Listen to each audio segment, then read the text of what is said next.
Hey everyone, how's it going? Welcome to Know Your Gear podcast, episode 281.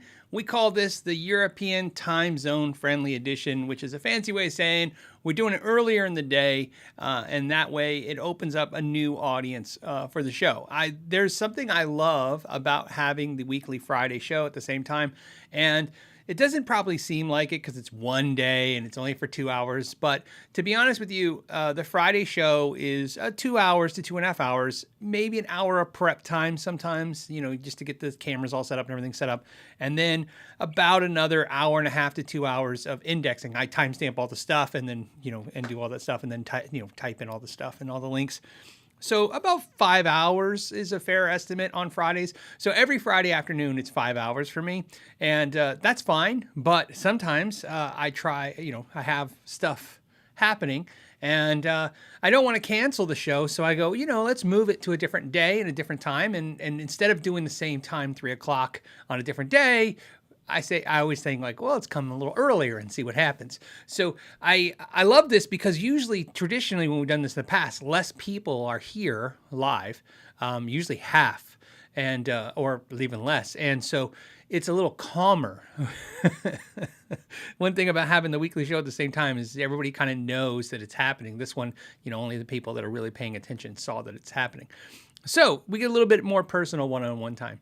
We have a lot of stuff to talk about today. Some interesting questions that came in through the week. Interesting questions came in early from you guys and some topics. But first, I'd like to do a personal announcement. I want to thank first a couple thank you. So always thank you to the moderators like Amanda who are here. You can tell because they have blue names and they have wrenches, blue wrenches. And then, of course, the members, which have green names, and the avatar. Thank you for being a channel member. And, of course, the patrons who support this podcast every week. I appreciate that so much. And then speaking appreciating you guys, I got to share with you, we did the Stu Mac program where we worked out a deal with Stu Mac to give you guys 50% off the Stu Macs from, I think, the 14th to 28th. So it's for 8 more days, anybody who wants to take advantage of it, and you get 10% off that initial purchase and then all those benefits. However, that's not what I really want to talk about. What I want to talk about is, I'm going to show it to you just so you guys can see it when I'm talking about it. This was the program. Your guys' response to it was epic. So many of you. In fact, that's why I'm talking about it, because I'm really not trying to say, hey, do it if you haven't done it. I'm pretty sure you all did it. The numbers were epic. And why does that matter? It matters because I think a lot of you and I really see eye to eye on a lot of things, and of course not everything. But one of the things we see eye to eye on is a lot of us love guitar, and of course if you love guitar, you love everything about guitar, including sometimes working on a guitar and making adjustments. And Stu Mac tools are very, very good and very expensive. And I've said this for many years on the channel. I'll keep saying this. You can use all kinds of other tools. You don't have to buy expensive Stu Mac tools. But it would be so nice if Stu Mac tools were a little less expensive, but more importantly, those shipping charges. And so when they came to me to do that kind of like that deal, to promote their tools, I was like, okay, but only if we could give a discount and a promotion to the audience. And I had an alternative motive to that. So, it wasn't, look, anybody could just say, yeah, give me some money and pay me to do the thing, or give me, $1,000 in tools or something, whatever deal I could have suggested to him. Reason why I wanted it to be this link program where you guys go to it is this is undisputable proof, which is what I've learned from working with Sweetwater and other companies. When you have a link, when you click a link, and more importantly, a lot of you guys said that some of you guys said the link didn't work and you called, and I had talked to Stu Mac and they said they advised all their customer service reps that if anyone called and mentioned Phil McKnight or whatever this program is, they knew about it. They probably have something on their desk, so they took care of you. But more importantly, you have to understand what that tells them. It tells them not that, oh, Phil McKnight said something. Who gives a crap? It's they see how you responded to this. And trust me when I tell you, we talk about influencers. You are the influencers. You just told them that free freight, that a discount means something to you. And more importantly, the free freight thing. And it's hard for a company of their size to do free freight. I'm not giving them crap for not doing free freight. Sweetwater could give free freight. They're $1 billion company. When you do that kind of number of volume, just like Tolman, you can get deals that will, I guess, make it make sense. But the thing about a smaller company like StewMac, this is a problem where, you know, if you have a mid-sized business, okay, you worry about giving away too much. In other words, you know, if you give them this deal, you know, will they activate on it? In other words, will you sell the same amount of things you were normally going to sell, and all you did was just give away, you know, some of your profit? And this really shows, looking at the numbers, how you guys really reacted to basically getting a free freight program, that it mattered to you, In fact, like I said, the 10% discount I think was important, but I think the free freight in that program was really a big benefit. But like I said, not only is it good that you guys got to take advantage of the deal, this is what we talk about on this channel all the time, is like, you know, companies and how this industry works. You guys, sometimes I think we all take for granted this industry has worked a certain way forever. And this is the new world with the internet and the new stuff that's going on. And when I would tell them in meetings, like on Zoom calls, that all of you told me, like, you know, hey, every week when I'm talking to my audience, you know, the number one complaint was the shipping. They heard what I said, but it didn't have any weight. And this gave it weight, and I want to thank you guys for that. And more importantly, not only thank you guys for that, but I think, like I said, I think you'll see more coming from StewMac outside of this channel now. I bet you'll start seeing them do more of these type promotions, more of this stuff, and it's because they learn from you guys. Like I said, you guys were the beta test. You know, it's like, it's great. You know, what happens if you do this, and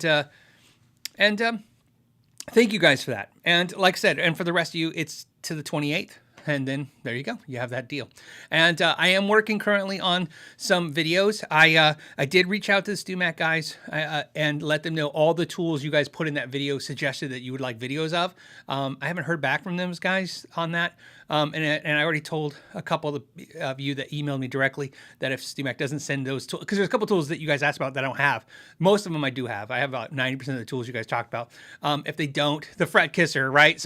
Mary just said, I just got the fret kisser. I don't have a fret kisser. I've been doing it a certain way for so many years. I didn't need the fret kisser. And that was one of the tools you guys mentioned the most. So I asked them to send one out. I did tell the viewers that email me, if they don't send some of the tools out, which is fine, I'll just buy them. I'm on the Max program too. So I'll get the deal. And we'll just go at that, you know, do it that way. What's nice about tools like that is, you know, that's the great thing. A tool like that's pretty expensive, like $100. But if I do a video will make $50 to $100, and you know, it's not a huge investment to make a video, so that's nice. And then so like I said, so look for those videos and according the number one request you guys had for us about cutting the nut slots, and I did reach out to StewMac and ask them if they could send the new nut files, because the ones I have, I went on their website, I didn't realize the ones I have, they haven't probably made in 10 years. That's how long I've been using the ones from StewMac. So they don't look anything, mine don't look like anything that they sell now. Mine look totally different. So I don't think they're different I mean, by design, but I think by aesthetically, I think it'll confuse some viewers. So that was all good. I just wanted to share that, guys, with you guys. I think that, I like I said, I wanted to thank you guys. That was cool. I didn't know how it would go. And it really went really well. So thank you for that. Okay, let's talk about some other guitar stuff. We have some people who came and left some early questions. And of course, if you left a super chat, I try to get the super chats periodically through the video, but always towards the end. So sometimes people super chat and then they don't hang out to the end and then they go, hey, you didn't answer it. And then I even timestamp them so that if you can come back and there you go. First question of the day I saw was from Bobby Steele, and he said, do tube screamers sound good with Les Pauls or 335s? I don't know. Here's what I'm going to tell you. Tube screamers, the reason why I like this question is I don't think tube screamers are connected to guitars. So I use a tube screamer style of pedal with a Strat, with a Les Paul, with a 335, with any guitar I want. To me, tube screamers are about the amp you put them in through. So To me, a tube screamer through a Fender style amp, in other words, through a Fender amp or any of your Fender style clean amps like a PV, running the channel clean. Okay. To me, it's a light overdrive. It's a little scooped, but I like it, especially on the Strat more so than other guitars. But any guitar works. I like that tone. But to me, a tube screamer is all about putting into an amp that's lightly overdriven or mid-range overdriven. Like if you get 5150, I mean, I see some metal guys running tube screamers in front of 5150s cranked like with the distortion on 10, and they run it. I don't even know. I don't think you could probably hear what it's doing. Maybe it has, because it's pushing the input, you can probably feel some of the like more sustain, because the notes kind of just really the amp's getting throttled, so to speak, through the front end.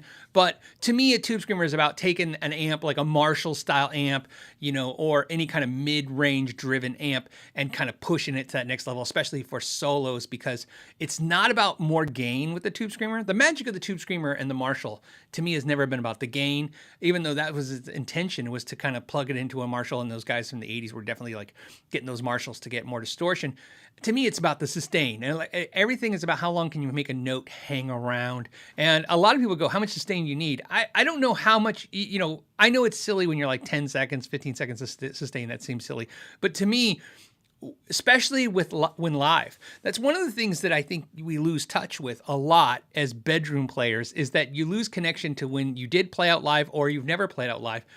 Playing out live, when you have to work to get tone out of an instrument, when you're fighting it, and your adrenaline's running, because you're already kind of trying not to play too fast, because that's what happens with bands, right? They play things faster. That's why sometimes live, whether you guys realize it or not, sometimes you can listen to a song on the radio and then watch the band live, watch the live show, and the song is like 20 seconds shorter live if they play it exactly the same and don't add stuff to it, because they're playing faster, the tempo's faster, because they're excited. So that's especially the bands that don't run off click tracks. Anyways, the importance of this is that sometimes, even though your adrenaline's going, when the note's kind of like decaying on you, it's kind of to me, it's almost like it gives me a little anxiety when I'm playing, especially on a bass. When I hit a note and I feel like the note's decaying too fast, I feel like I start hitting harder, and it changes the vibe of what you're playing. So to me, I like to have more, a little bit more distortion, a little bit more volume, a little bit more when I'm playing live, because I feel like it's nice. And so back to your comment about which guitar for the tube screamer, I don't think it's the guitar. For me, it's the amp. So T-Bone says TS9s are so overrated. Overrated. I don't know if I don't even understand that. Here's why. I don't know why I understand overrated. I guess if you mean like everybody likes them, so then that's silly. But to me, what's great about the TS9s and the tube screamers, there's one really nice thing, and this is gonna mark this video for life, right? This is kind of like when somebody says something, and then kind of like when you make a video about a price of a guitar, 2 years later inflation happens, and now the video is not relevant because the price is so much different. This will be irrelevant probably, sadly, one day. The thing about tube screamers that really kind of cracks me up, that's awesome, is they're not crazy priced. They're not. You can get a tube screamer dirt cheap still. Even vintage ones haven't gone stupid. I have an 85 or 84 tube screamer TS9. It's worth a few $100. I mean, it's not, not crazy. For some reason, to me, they're like this, they do something and they do it well, and they haven't gone to the whole, there's nothing like a tube screamer. It's kind of funny. My favorite, for the record, for my favorite tube screamer by far is the Red Dirt by Keeley. A viewer recommended it to me in a music store, and I was lucky enough to just reach out to Robert and those guys and say, hey, could you let me see one? And they sent me one, and it's been my go-to forever since. And I have no reason to keep any tube screamers besides that. So there you go. Tube screamers. Hold on. By the way, I watched an amazing video this week. I can't understate this. I'll put a link to it now. Josh Scott from JHS Pedals did a video for Sweetwater where they like talked about the top 1,000 pedals sold at Sweetwater. The video is like an hour and a half long, and I watched the whole thing, and it was amazing because he didn't just say this pedal and this is number 230. He went through the stories and some of the explanations of things. Very, very cool. Especially like watching somebody like that. It's always exciting for me because, like I said, I'm a pedal enthusiast. I'm not a pedal expert, and I use the word expert very sparingly when I do even try to use the word expert for anything I do or say, but obviously there's things I have a field of knowledge of, and pedals, I'm an enthusiast. I know a lot about pedals, but it's as more of a consumer and not as anything else. Like I said, I've never built one. I don't know much about them other than, what I like and what I like to pay. So yeah, a lot of you guys saying it was great. It was great. You know what? I don't know why. It was one of those videos that for some reason it probably had clickbaity feel to it. I clicked on it. I was expecting nothing great. I skipped the whole video and just watched the last to see which one was number one. And that was so entertaining that I had to go back and just watch the whole thing. So there you go. Hey, Grumpy Mike. Grumpy Mike's here. I just saw another moderator pop in. So saying hi. And if I missed anybody else, I apologize. Just sometimes, when it's scrolling, get to see things. Let's go to the next question. Next topic. Next topic, or question, depending on how you want, is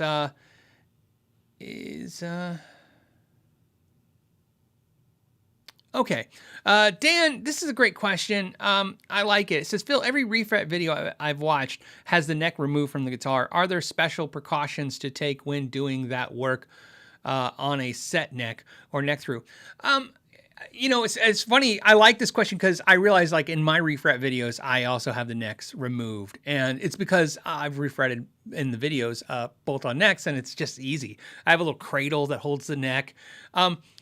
No, I can do it with, anybody can do it with a set neck or a neck through with no difference. In fact, the cradle I have raises up, and it has like a block underneath it.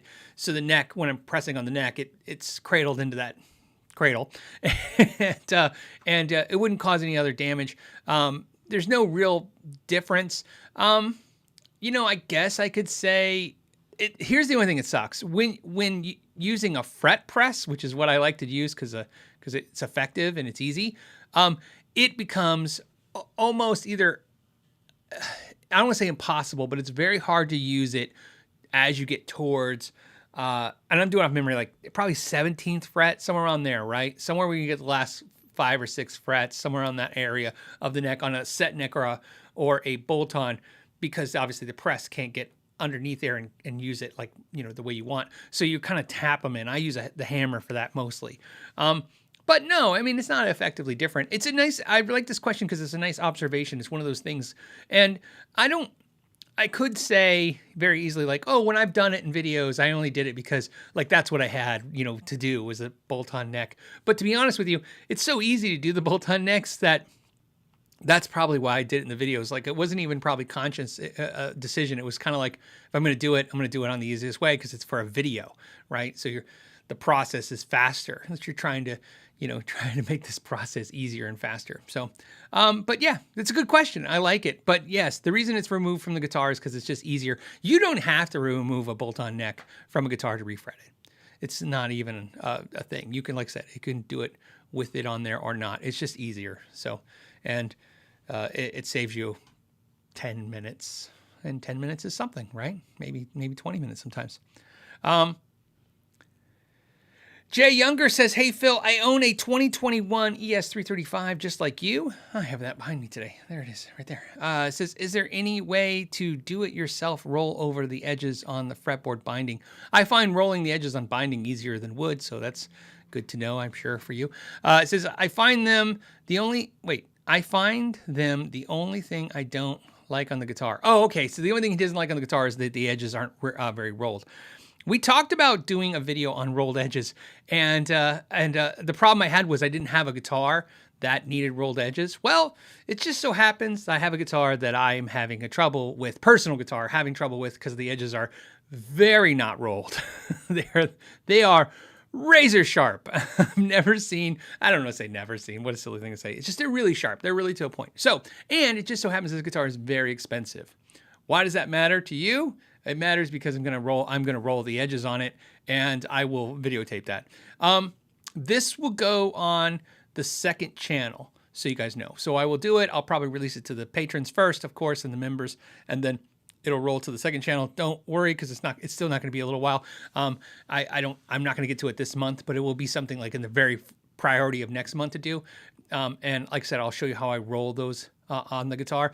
And the reason why I'm going to do the video is not only because you guys asked for it, but I thought, what a perfect example. I have this expensive guitar. So I find that when you do repair videos, sometimes you want to use an inexpensive guitar because it's what people can relate to. It's like, hey, I'm modding up an inexpensive guitar. But on things like this where it scares the crap out of people, I think watching somebody do it on a guitar that is scary to watch, I think is kind of like when I did the Myths video on broken headstocks, and I kind of used the real Gibson Les Paul and kind of flexed on the headstock a little bit.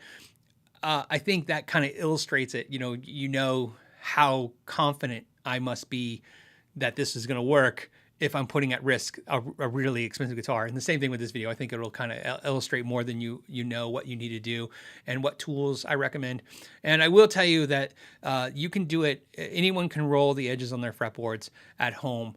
The problem is it's elbow grease, right? That's what it is, right?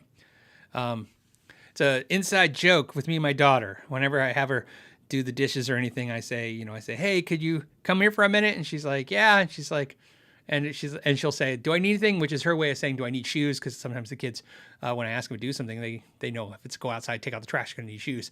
And I always say, nope, you just need your elbows and some grease. And they hate that joke. It's the most dad joke you could tell, but I love saying it every time. T-Bone says, hey, Phil, this is a question you get like all the time, but hey, it's fun. T-Bone says, Phil, if you had to choose one guitar, Stratocaster or Les Paul, it's a Stratocaster. No doubt about it. I own more Strat style guitars. I like Strat style guitars. I can tell you right now, a Strat humbucker single, it'd be the ultimate guitar for me. It's perfect.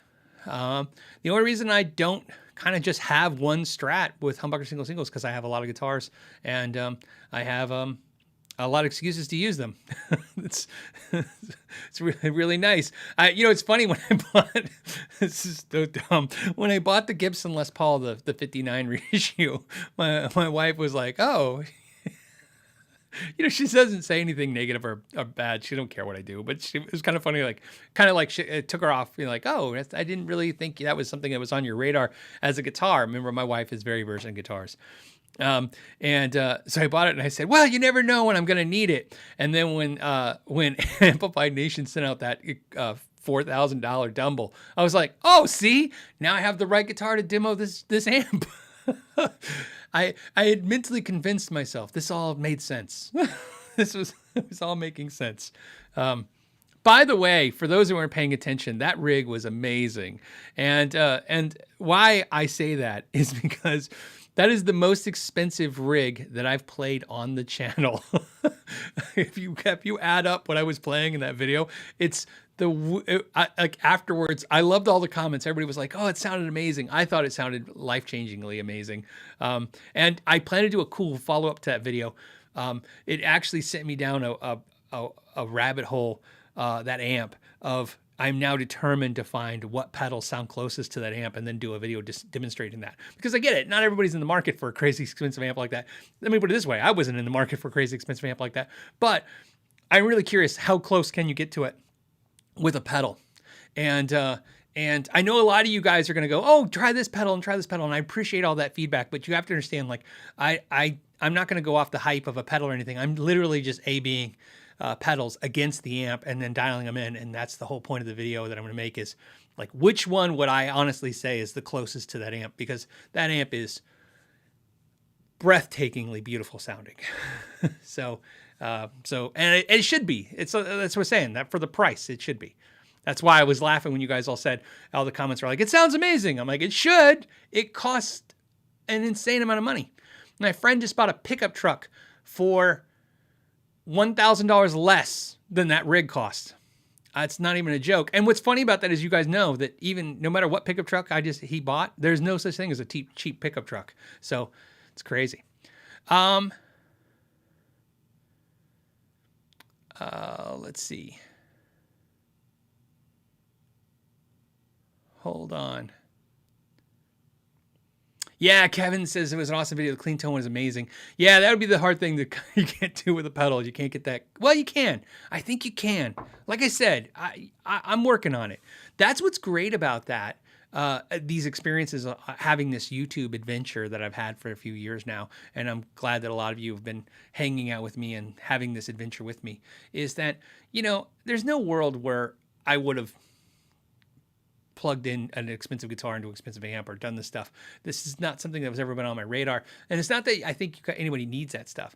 I'm just saying it's nice that once you hear it, and that's really what I've learned about any of this gear, is that once you play or hear a piece of gear that sets a bar, it's not that, you can't have anything less than that. It's that now how to dial things that are less expensive better, right? There's a reason why, like I said, there's a reason why these high-end, these amazing guitar players that have this high-end gear, you can see them play stuff that isn't high-end sometimes, and it's because they know how to dial it in now. They know what the sound they're looking for. It's more perfected in their ear. The Panda says, did you see the $50,000 Gibson Kirk Hammett Greenie reissues? Yeah, of course. To me, this is no different than when, members, when the Van Halen, that's the better question. Think about this. Was it 2011? I can't remember the year. So 2011, somewhere around there, when they did the Frankenstein $25,000 guitars. And, it's just really the sign of the times, isn't it? When we first started hearing about these guitars, the first crazy guitar like this I remember was the Stevie Ray Vaughan that was $14,000, and then they did the Yngwie Malmsteen that's like $14,000. Then of course Eddie Van Halen's was $25,000, and of course there's tons of these. I think there was a Peter Frampton one that was $25,000. I don't know. It's and I stick with this. I love to say something as generic as like, who cares, right? But really what it is this, and I've said this before, I'm not a buyer for that stuff. It doesn't interest me. But that's because I can think of things that can, I can think of things I'd rather spend my money on. For instance, playing the Dumble clone. I started playing it and talking to a friend, and we were talking, and he was like, if you were rich, Phil, if you had millions of dollars, would you buy a real Dumble now knowing that the Dumble clone sounds so good? And I said, I swear to God, in fact, if you guys want proof, I'll get him on the show so you can prove that I said this. I told him, I said, what I would do before I would pay a couple $100,000 for a Dumble? I would play this copy, and I would buy someone a house, and I would take a picture of them in front of their house, and I would set the picture, like the frame, on top of the Dumble. And then that's what I would brag about to people. I'd be like, check out my cool amp and the house I bought somebody for. And I know that sounds weird to some of you guys, and maybe to some of you guys, maybe it sounds cool, I don't know. But to me, that's the problem with a $50,000 guitar. It's like a $50,000 guitar to me is, before I'd buy a $50,000 guitar, I would buy a $10,000 guitar, because that's crazy. And then I would buy somebody else. Because and I know that's not what it's about. That's the problem about this. These expensive guitars are about investing. That's what this is. People I told you guys, this is my saying, I'll say it forever. Rich people take their junk to the auction. Poor people take their junk to the landfill. The reality is how we buy stuff is different.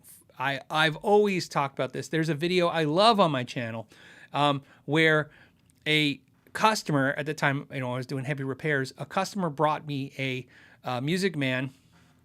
I think it's called the Nomad.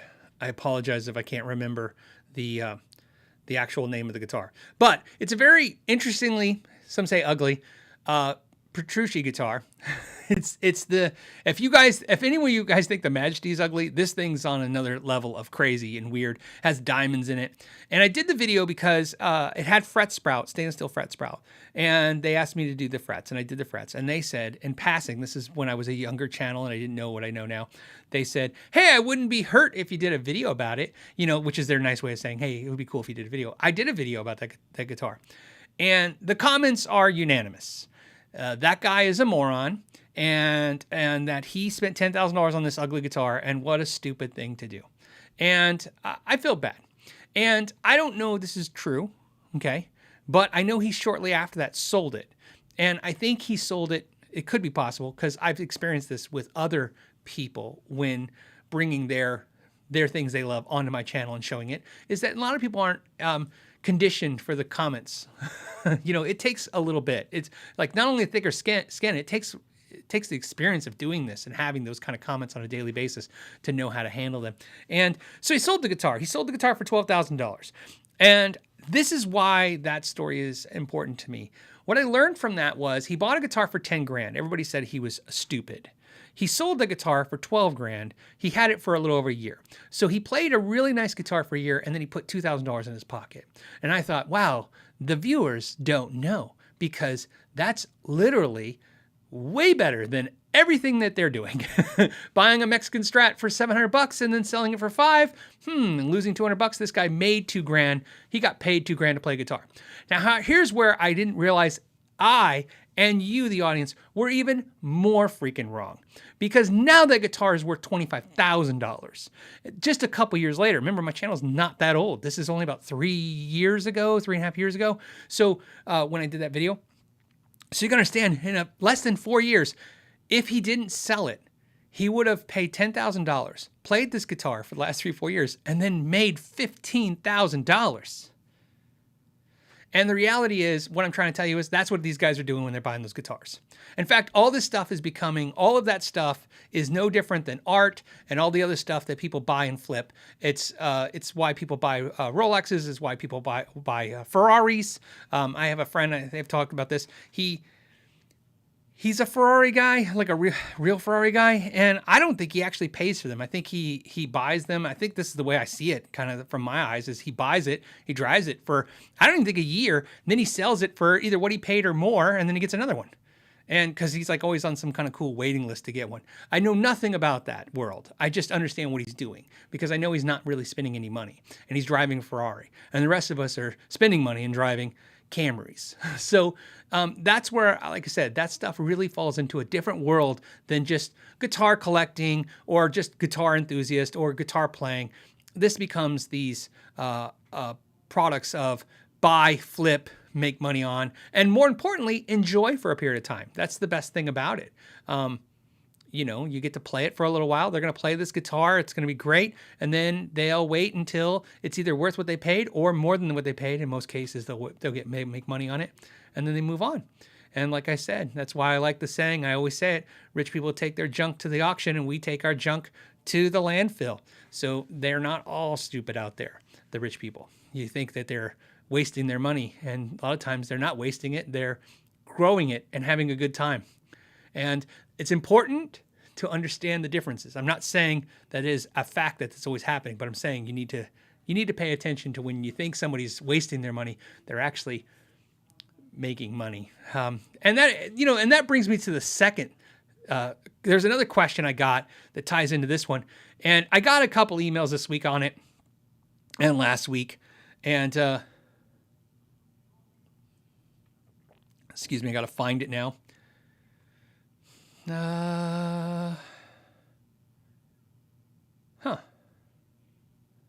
Oh, here it is. Okay, the question I was getting emails, I remember I pinned it up here. It says, Rick Beato guitar thoughts, and would you get one? And you know what's funny was I got that question, and then what I thought, I wanted to share something with you that I thought was interesting. So let me go to the web. I'm on the Reverb website now, and you can see through searches. I thought I had searched it, but I guess not. Okay, let's find it. We could probably do it as easy as this.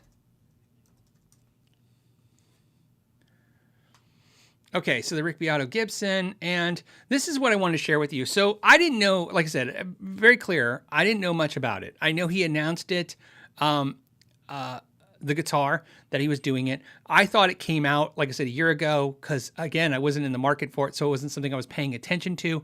And then, of course, I saw the secondary announcement that you guys saw where he was like, "Hey, it's out," and what's funny was actually since I'm disclosing things, really what happened was I got a lot of emails from friends and viewers who were admiring the thumbnail that the guitar came out. The thumbnail I have a thumbnail on my Charvel. No, I'm sorry, I have a thumbnail on my How to Live with Your Floyd Rose If You Don't Love It video, and they were it was like it was funny.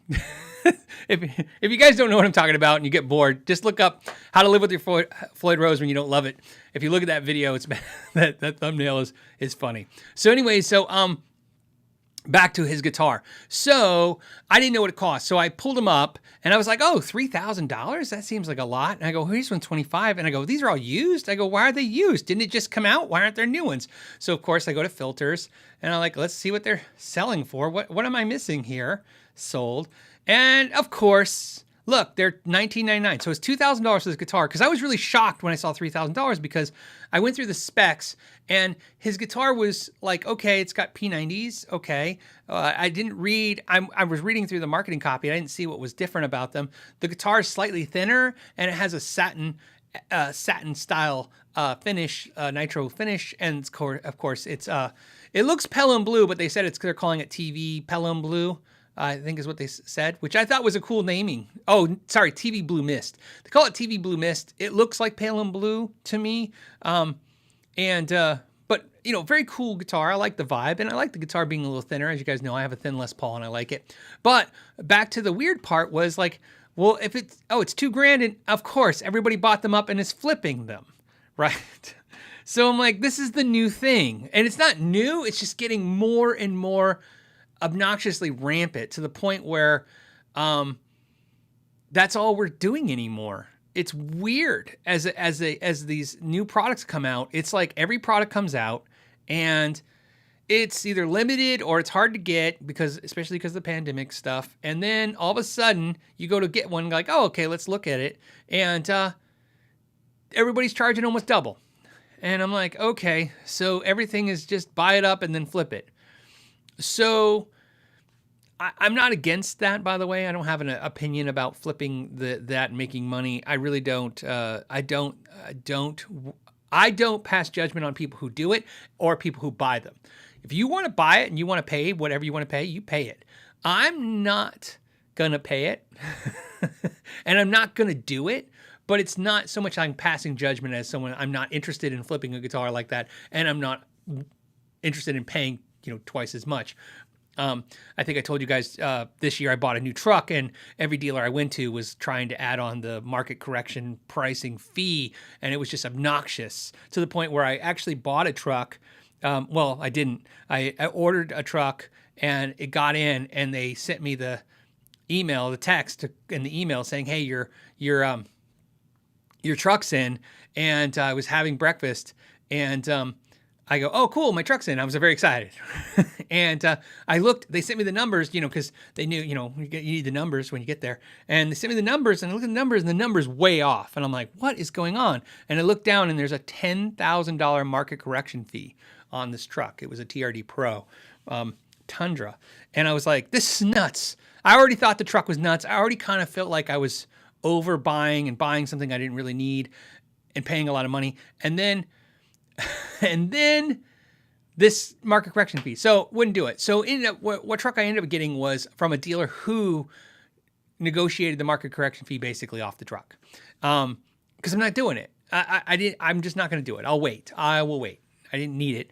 I can just buy something else. So the same thing with this. I'm not going to pay the market adjustment of somebody flipping the guitar, and I'm not going to sell it that way because I'm not really, like I said. I think buying something and then as it appreciates, selling it, I think I always fine with that, but I don't like me personally, I don't like to buy it and then flip it the next day just because I was first to get it. Back in the day, the scalpers did that with the tickets and it sucked. So again, if you do that, I'm not against you. I'm not saying you're doing anything wrong, because it's a free market. Do what you want. But really interesting that it just seems like it's happening to the point where I think, I kind of think this is artificially changing the market. I think every time something new comes out, I think the first reaction is to buy it up and then flip it. We saw it a lot with pedals, and I told you we've had this discussion when we do the KYG limited runs. We keep talking about this every time we do one. We've got 2 more coming up that's really exciting. I told you guys it's very upsetting, because the thing I don't want to happen is I don't want to have more product than we can sell, and I don't want you guys, I don't want people buying them and flipping them immediately for double, because I don't think that's right either. I want anybody who can get one to get one. So that's why it's great that we can test market them on the patrons and see how many they buy, and then that tells us how many we should probably do for the main audience and stuff. So yeah, but on that note, would I buy the Rick Beato guitar? I wouldn't. I has nothing. It's just not in something. It's in my sights as a guitar. I wasn't interested in that guitar before. If I was, I like that color, and I like the idea it's a little thinner. So of course I'm cool with that. And then also I kind of worry sometimes, like if a YouTuber buys a YouTuber's guitar, does then YouTube implode? I'm just kidding. Bad joke. I was going to say, it's not even funny, but it's kind of, I did think that for a second. I was like, can a YouTuber buy another YouTuber's guitar? I guess I did buy a Chapman guitar. I guess that's the same kind of logic, but for review. But I do have a funny Rick Beato story that I just like to tell everybody. I have met Rick Beato once. It was very brief when I met him. I met him in 2020. This is relevant to the guitar and the story. Anyways, it was at an event. It was before the NAMM show. I was invited with a bunch of other YouTube channels. Rhett Shaw was there. RJ Rinkilio was there. I think Henning Pauly was there. I know Henning was there. You can't forget if Henning's there. And then Glenn was there. I've been to some of these events. Like sometimes they just like a mess. They merge in. Those people were definitely there. And Mike Saldano was there. If you saw the Mike Saldano interview, the Steve Vai interview, that's where that happened at. I interviewed Steve Vai. I interviewed Mike Saldano. I interviewed a few other builders, Joe Morgan from Morgan Amps. And anyways, why this is funny was we were taking a tour of the factory, and I had lunch. We had lunch, and I was talking to a couple channels like Rhett Shaw and RJ, and then Rick had sit down next to us, and I got to talk to him very briefly. And it was very, very pleasant conversation. I mean, he doesn't really know who I am or care. So it's not like there's not really a whole lot to like talk about there. But what was interesting, why this is relevant, was we were walking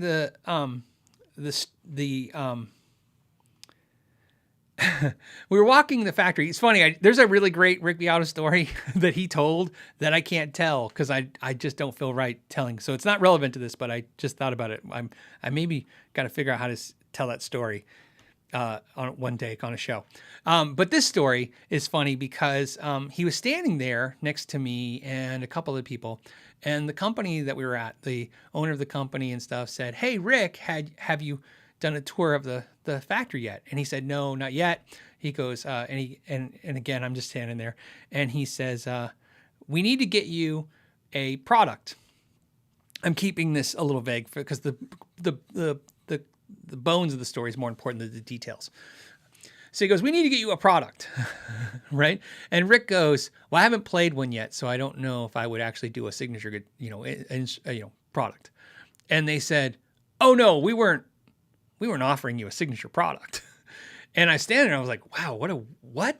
Like I'm standing there going, what the hell's happening here? Right? Because I'm like, are they insulting him? And then they said, "Oh, we would never do a YouTuber product right?" And then what it was the lines were crossed, right? So what was happening was somebody said, "Hey, we need to let you try." Let's say, I'm going to say guitar because that's easy. It wasn't about guitars. They said, "Hey, we need to let you try our guitar." And he said, we need to get you a guitar. In other words, like get him a signature guitar. And he said, "Oh, I've never tried your guitar, so I can't even, I'd have to try one first." Right? And then they laughed, chuckled, and said, "No, we weren't talking about a signature guitar. We're talking about like letting you try one, get one on your channel kind of thing," right? And then they had to add in there like, "Hey, yeah, we wouldn't do a YouTube signature instrument. Again, it wasn't about a guitar, but for the sake of the story, it was a guitar.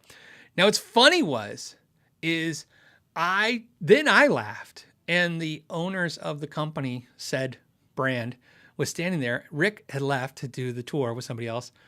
And I said, that's funny. I go, I think he would kill if you did a signature product with him. And they go, yeah. They go, no, we do real signature artists instruments, and they don't sell that great, And so I said, yeah, no, I don't think you understand. He would kill, because I said there's a difference between these YouTube channels and artists. Artists can inspire people through their albums and songs and stuff, and of course that helps. I said, but you have to understand, there's a personal connection between these channels and the audience, and part of that personal connection starts with just the fact that we are staring at the audience. I said, when you're a rock star on stage, you're staring at a crowd. You're not staring at a person. When you're an actor, you're staring at each other. Like, they don't look at the cameras. YouTube channels are like the news. They're kind of staring at the camera. And so it feels personal. Like us right now, we're making eye contact with each other, looking right at you guys. So, and then of course, this kind of live environment and all this stuff, I said, it's a very different experience. And I said, that was my first point. My second point was, I said, I personally thought that, the reason they said they were going to say they wouldn't do a signature instrument with him was it would cost too much, like he would charge too much. And then I said, so I said that to them. I said, yeah. And they laughed, and I said, well, what do you think he would charge? And they then, because this is kind of like not appropriate to tell you guys, they said, oh, well, we pay this artist this. And I said, yeah, he'd want 4 times that. That'd be my guess. And then they laughed and said, no way. And I go, way. Now, here's what's funny. Why I share a story was one, it's kind of funny. But also, the core of the story that's important is, then not even 6 months later, he announces he's going to be with Gibson, the biggest brand out there. And he's doing this guitar. And of course, they sold him out, and now people are flipping them. And I'm like, oh. And that's so right now, I doubt the company that I was talking to was watching this show, nor ever watched the show. But if they're watching the show, see, I told you. Not like you missed out. I'm not saying you missed out on money or anything. I'm just saying, like, see, my point was very relevant, because he's definitely proved that point that day, that he did exactly what I said. He was able to pull big numbers. So very, very cool. And that being said, there you go. And I can tell you right now, I would never pay $3,500 for one of his guitars. 19, if I was in the market for it and I wanted it, I would do it. I think for $2,000, I got to play it or have a sense of it that I want it. But there you go. That's my story. I thought I'd share with you. And one day I would love to tell you the story that Rick Beato told us that was hilarious about another factory he was at. And I will figure out how to tell that story to you. But like I said, it's his story, so it's not like I'm involved in the story. He just related to me, and I thought it was interesting. So there you go. And that was my one time I met Rick Beato. He was very nice. And since I told you that story, I'll tell you the last thing. My only thing I said to him was, we were talking about making videos, again, as a community. He wasn't talking to me directly. We were talking as a bunch of channels at the table. And I said, one of the things I don't enjoy the most in the videos is playing. And he said, why? And I said, I don't know, I'm not very good. And he said, why don't you practice more? And I was like, it was funny. And I think I said something like, I said, well, I was trying to relate to him. Like, I was trying to be humble. Like, obviously I'm not a player, obviously on no level of the guys at the table. I mean, that's basically what it was. I was like sitting at a table with Rhett Shaw, RJ Rinquillo, and Rick Beato. I was trying to explain, like, I'm not on that level by any means. So I'm like, there. And instead it backfired. Cause like I said, I thought he'd be like, oh yeah, you're okay. Instead he's like, go, why don't you practice? I'm like, so I did, by the way. If Rick Beato ever sees this because somebody sends him a message about it, I doubt he will. I am practicing, Rick. And in fact, I started practicing a lot more after that because, if Rick Beato tells you should practice, you probably should. Okay. Yeah. Mike says, you're pretty good, plenty good for playing demos. Yeah, I think I agree. I think to me, demos are a sweet spot of, if they're too good, then you're watching them play, and that's just amazing, but that's not the product. And if they're not good enough, you can't tell if they're making the product worse. I agree. I actually personally think for a product review demo, you want to be right in the middle. Slightly, not even better than average, just average guitar player. Okay. Randy, I just saw your comment and grabbed on your head. Thank you for putting the question marks first. Says, hey, Phil, any particular reason Sweetwater doesn't sell Sterling basses? They don't sell Sterling guitars either. I do not know why. And reason why I wanted to mention that right now is because I'll timestamp it, or at least I'll make note of it.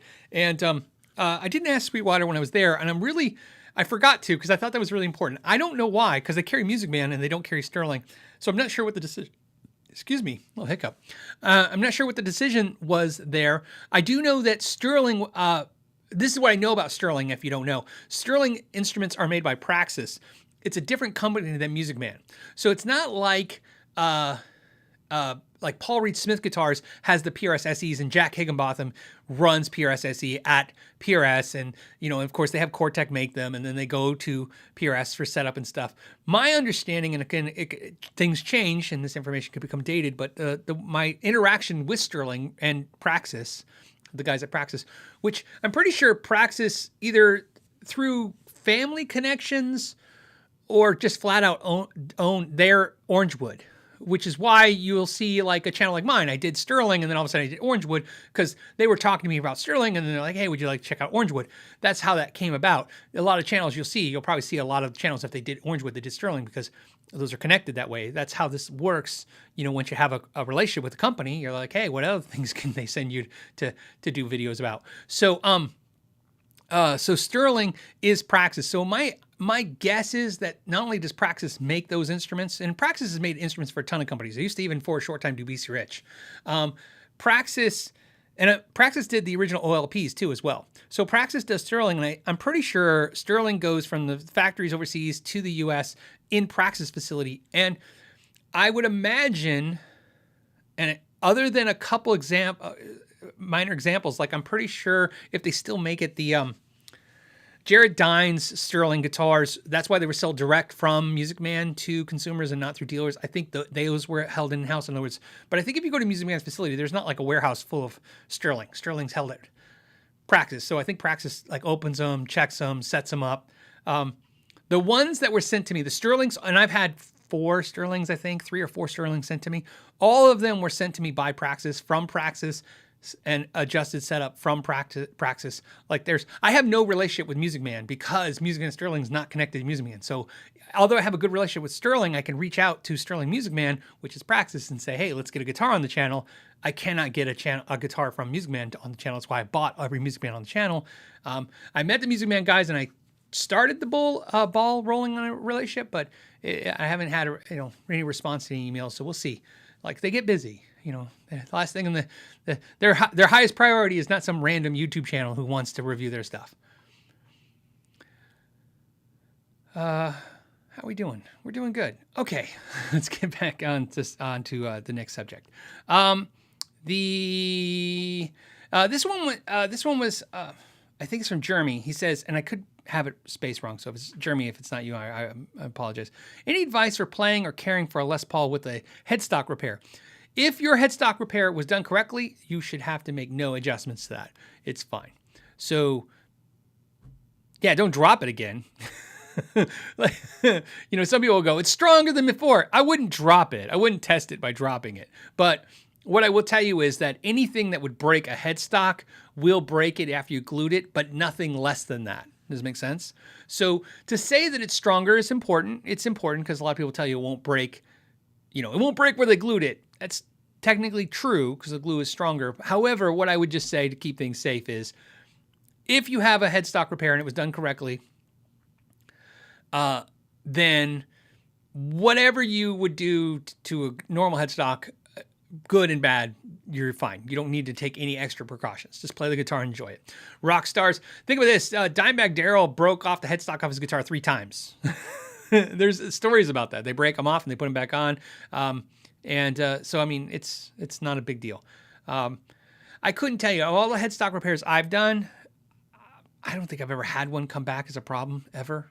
But I mean, when you say that out loud, you're kind of, now I'm rolling the dice. Somebody's going to come out of the blue and go, remember my headstock repair?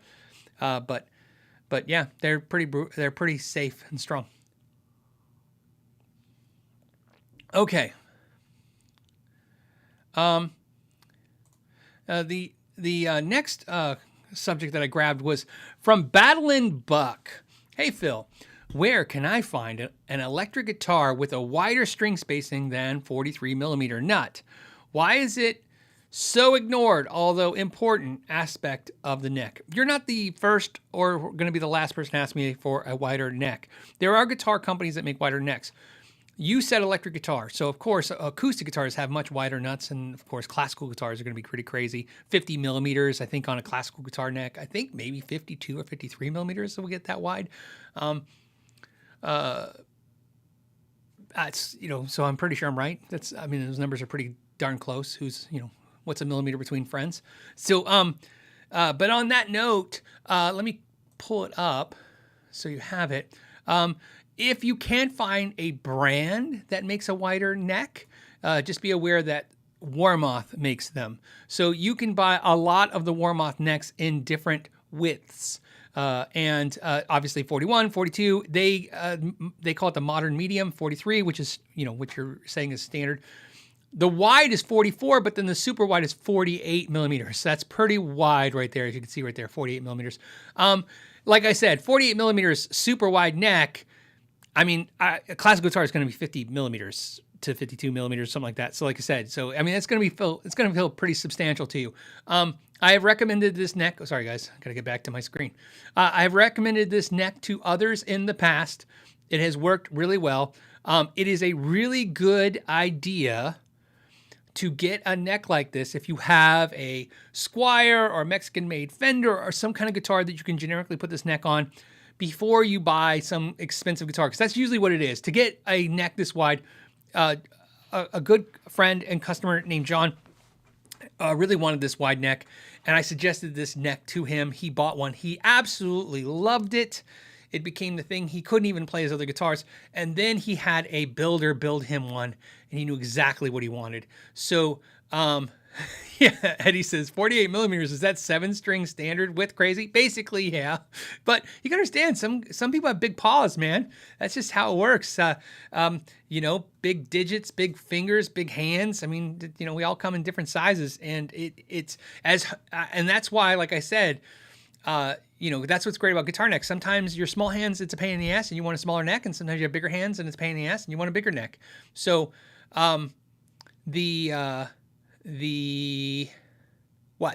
That's it.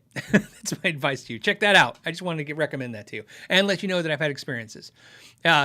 Nero Apathy says my 8-string has 45 millimeter width or 45. Yeah. So that tells you right there.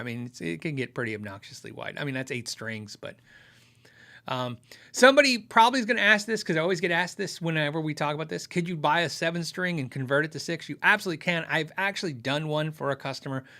They got it themselves, like a $200 used 7-string, and I cut a new nut. It was not a Floyd style guitar, because that's where the nightmare would begin. This one was I think it was an Agile. I don't know, it was some one of these off-brand ones. I cut a new nut, and I had to use just a piece of actual cow bone and cut it because I needed it wide enough. Cut it out, did the nut, put it on there, and then what I did on that guitar, because the headstock was just black and it was easy, I doweled all the 7 holes and then blended it, and then we painted it black, because again, I can paint black. I can't paint, but I can do like that. And then we drilled 6 new holes, and then we mounted a hardtail 6-string bridge, and the pickups, we put 6-string pickups in it. And I think, if I recall, $200 for the guitar, it was probably $300 something in labor, and then parts. He was into that guitar for $600, and I don't know if he liked it or not. I got the impression he liked it the day he picked it up, but whether he kept it and kept playing it, I don't know. But I wouldn't recommend that. That's what I told him. It's kind of like, okay, yeah, we can do it. And I think I gave him a deal too, because I think I was like, oh, okay, because stuff like that, I was like, all right, I'm willing to do it. If you're willing to do it, it's kind of like it'll be fun for me, and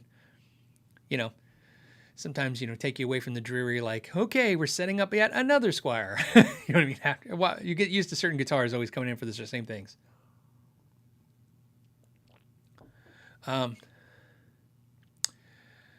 Karen says, hey, should I look for used pickups or is it best to buy new? It is absolutely best to buy used. You will save a ton of money. I don't even know why pickups devalue so much. It's hilarious. There's only a couple things you want to do. Look, there's a couple things if you're concerned about a used pickup. There's 2 things you can do to ensure that you're going to have a good used pickup experience. 1, make sure there's enough lead wire, in other words, wire coming off of it. That's a pretty easy thing to figure out. If it's not, you can put an extender wires on them, whether it's 4 conductor or 2 conductor, or you can have new wires installed on the base plate. Take off the base plate and install new wires, but that I wouldn't go down that road. It's not going to be that at that time. Then you're not saving a whole lot. But like I said, make sure there's enough lead wire off that thing. I would say, I don't know, 6 inches. You just don't want them super short because you can put extensions on them. The longer the lead wire, the better. That's one. The second thing is make sure it works. And of course, if you have a credible buyer and you have a recourse, if you get the product and it doesn't work, the pickup doesn't work, then I don't think I would worry about it. Like if you get on Reverb and stuff like that, and the return policy seems normal and not like, hey, you buy, suck it. However, if you do not have a recourse from purchasing used, have them test it with a multimeter. It's a very simple thing. I have 1,000 videos on that. Hey, you can go on. Anybody can get if you don't have a multimeter, you can get one on Amazon or Harbor Freight. They're dirt cheap and they pay for themselves because learn to test some pickups to make sure they work. Learn to test components to see if they work. It's a lot faster, cheaper, and smarter than just randomly, people just touching for sound. Just use a multimeter. You'll know.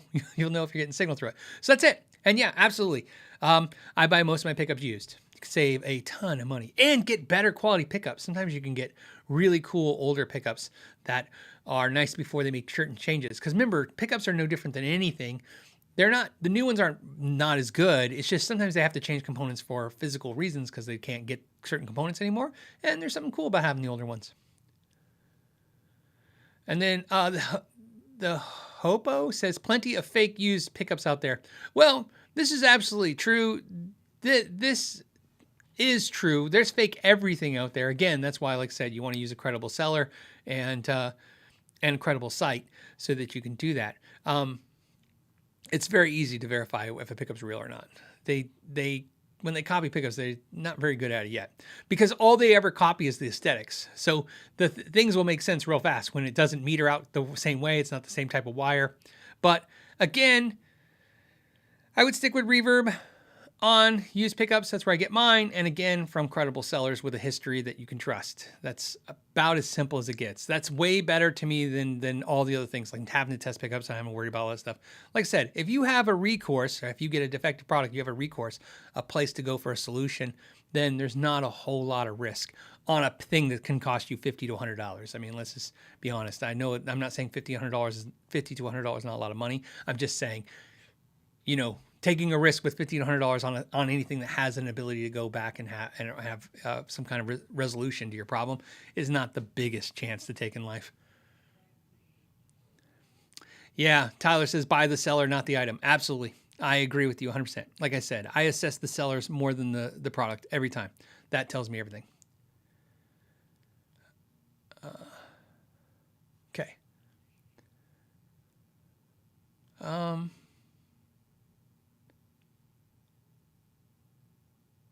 Hold on. Oh, Can says, hey, hand or machine is better for pickup albums? I think machine. I think someone who's making some pickups, like I said, I do my limited runs of my Blackstock pickups. I like the hand vibe. I mean, I do. Handmade pickups are great. They have, but usually in my experience, what makes a handmade pickup better is usually not that they're made by hand.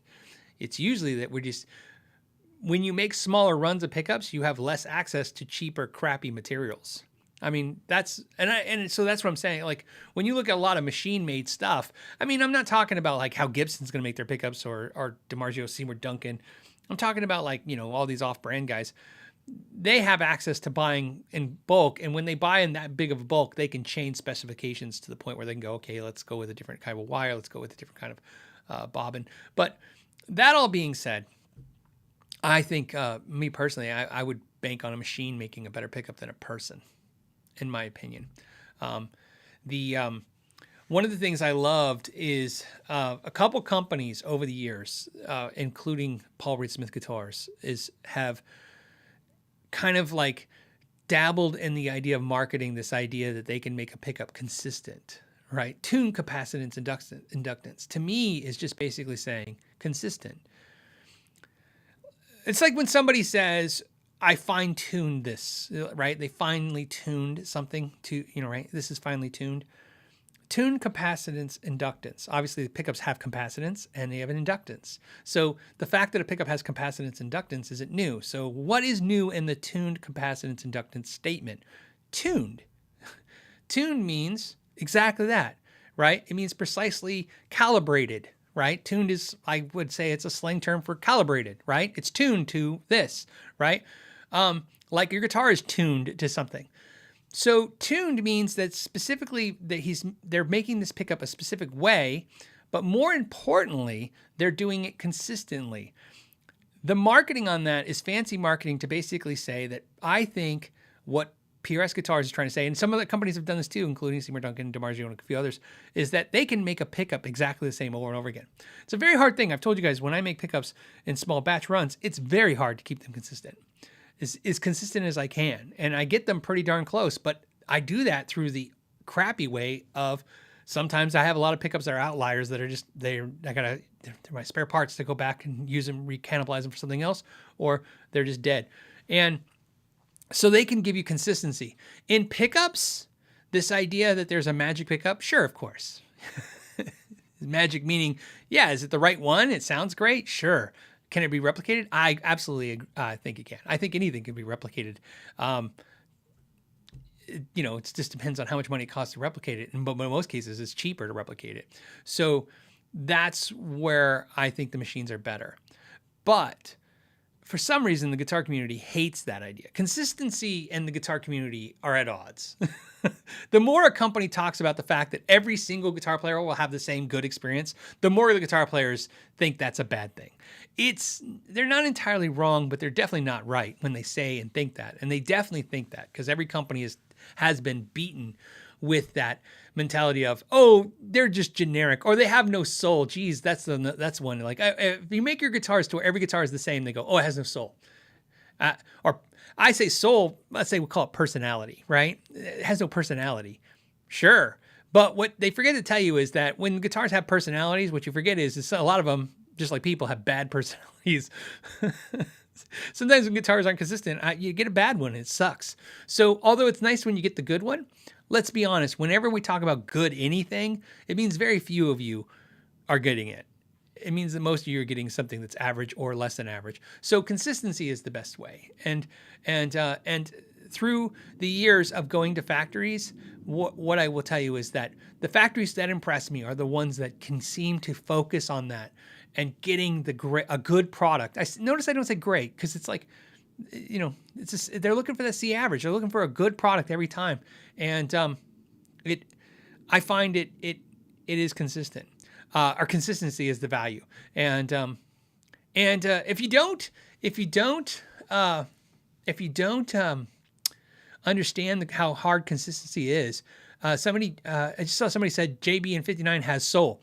So that's a great statement. I like the JB 59. Look at the JB as a good example. If I was to take 10 JB pickups from Seymour Duncan and put them on the meter, you'll notice there's a variance in each one. They're never the exact same. And I've talked to people like this. I use this as an analogy for the analogy purposes only.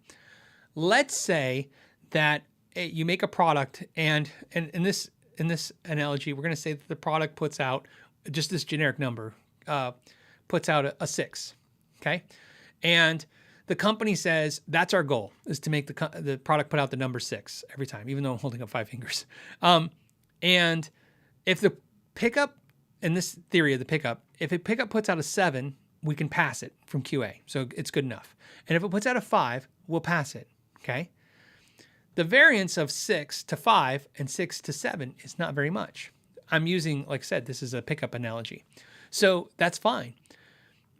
However, when somebody says, man, this pickup sounds a lot different, it's because, remember, somebody could have a 6 and somebody could have, somebody can have a 5 and somebody can have a 7. And the difference from 5 to 7 is much different. So that's the thing about variances. Like I said, a little high, a little low. From the center is not that bad, but when you go from those extremes, it gets, and that's why how far that variance is. Now imagine if the same company said in this analogy, our goal is to get a 6, but we'll take an 8 or a 4. And now we're only talking about variance of 2 from 6 to 8. But now keep in mind, somebody out there has a 4 and somebody else has an 8. That's a huge difference. You see what I'm saying? The tolerances of setting those tolerances of consistency can have a dramatic effect by just moving them a little bit. And when you go to the factories, and I hope that analogy makes sense. I know it was very generic, but I just want to keep it easy since I don't have any illustrations to show you or anything. That's why I said when you go to factories, you can see how just moving the tolerances just a little bit from the goal can make extreme outliers if you have 2 of the same instruments, 2 of the same pickups, 2 of the same pedals. So consistency is the key to success, I think, for making good stuff.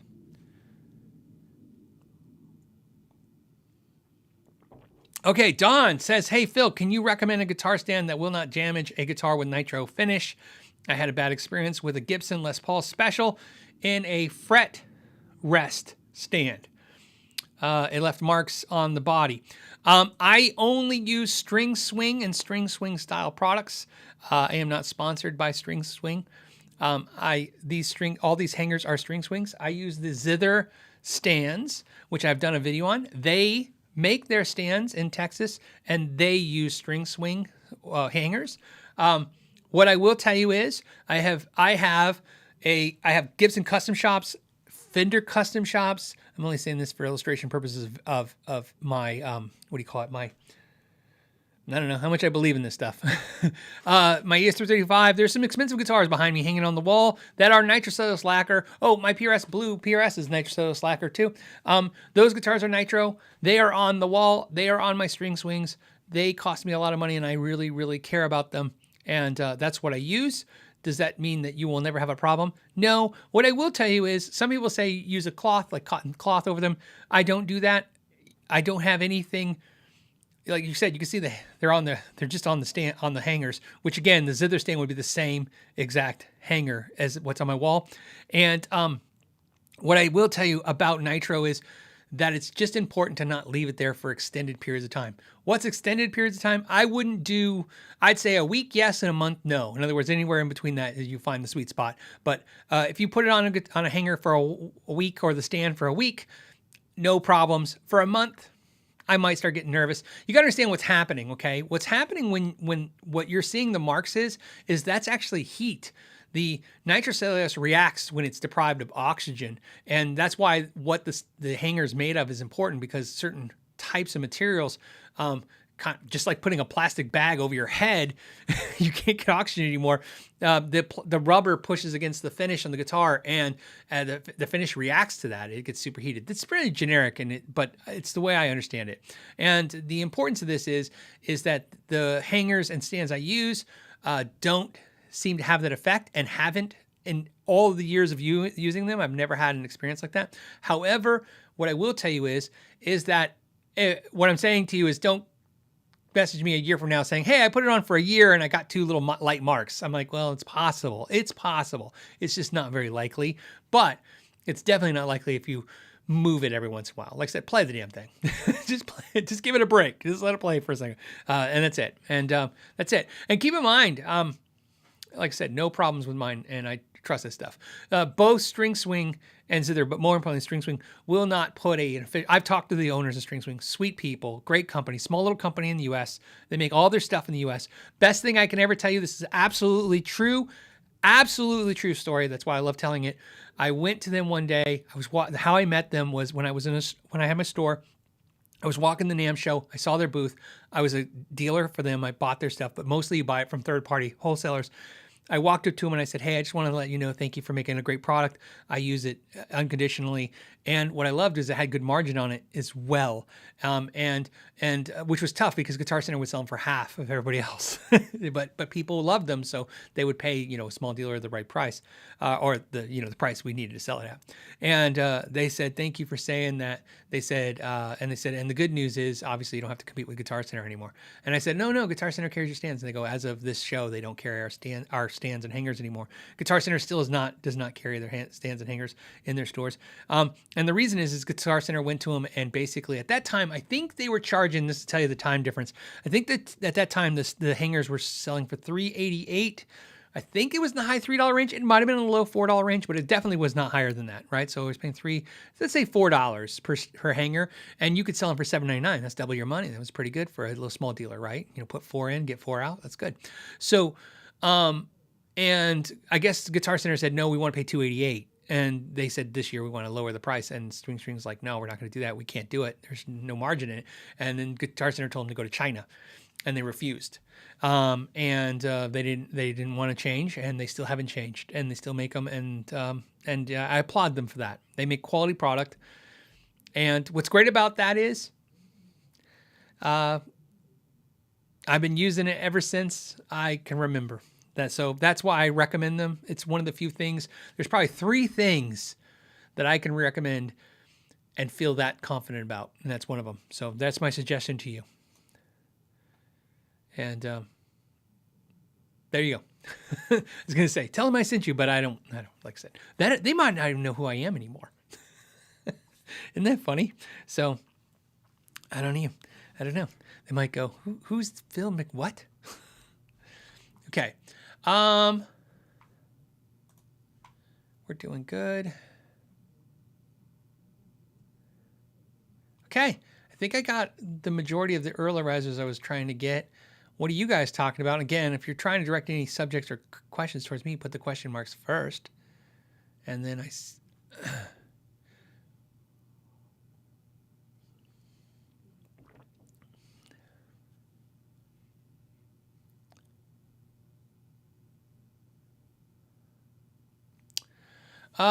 Lucas says, hey, Phil, are Fender single coil pickups sold separate anywhere, or are they always sold in sets? I never thought about that before. I think they're always sold in sets. So if they are sold singles, I haven't seen it, but that is something that if you just need a single coil Fender pickup, you could call Fender customer service and see if that's something they could provide and do. They might have that ability. Like I said, their customer service is pretty good. They're in Arizona. They have a call center, and the employees, like I said, are pretty on it. One thing I like about Fender. There's a lot of things I like about Fender, and that's one of them. There's a couple of things I don't like about Fender, but that ain't one of them. Like I said, their customer service is, to me, it's on the better end of the industry. And before anyone says, well, I had a bad experience, well, I'm just telling you that as a whole, you'll have a better experience on average.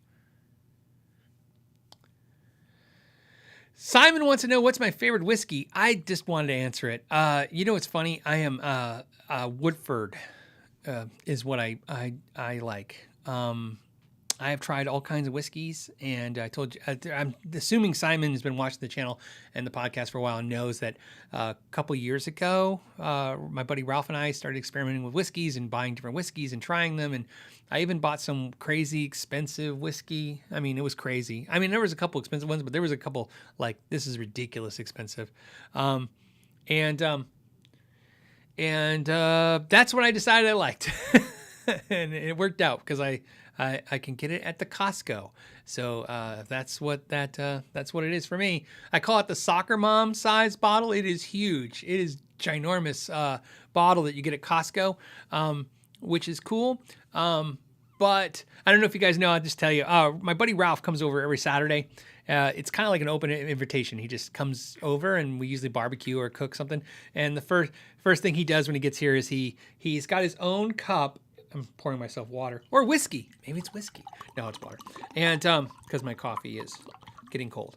And he has his own special cup that my wife made him and stuff. And so he comes over and the first thing he does is he makes himself an old fashioned. And I always have Woodford whiskey, so that's what it is.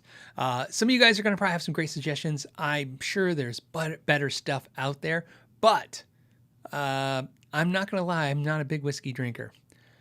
So, like I said, I did it. You got to understand, during COVID, like a lot of people, I drank a little bit more because I was trapped in the house all the time. And so when you're watching really crappy Netflix, a little nightcap really helps. And but now that I get out more, it's not as prevalent in my daily life. I'm also a seasonal drinker. I feel weird saying it that way. I don't know if there is a thing called a seasonal drinker. What I mean by that is throughout the year, I drink different things. Like when it's cold, I like a certain type of beverage, adult beverage, and then in the summertime, different things. So I don't know.